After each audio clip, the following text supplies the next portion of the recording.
Šiandien skaičius 4. Jis kalba apie tai, ką mes visi turime viduje, bet dažnai slepiam.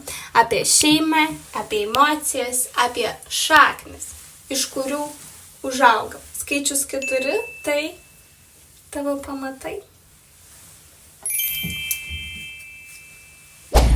Aš pati esu gimusi Vilniuje ir šis miestas visada buvo mano širdies vieta.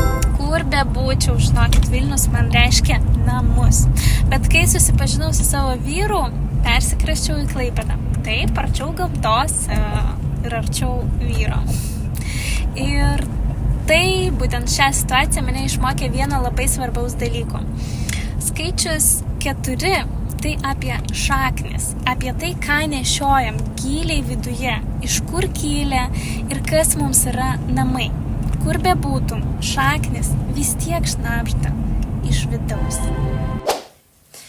Mūsų šeimoje mes turim vieną gražią tradiciją. Kai viskas klostosi gerai, sekmadienio rytą kepam blynus ir pirmą blyną dalinam visiems prie stalo.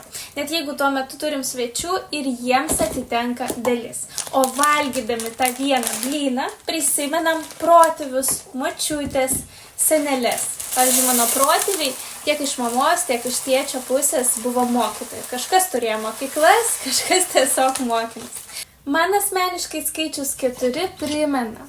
Kiekvienas iš mūsų esam sudėti iš tų, kurie buvo prieš mus.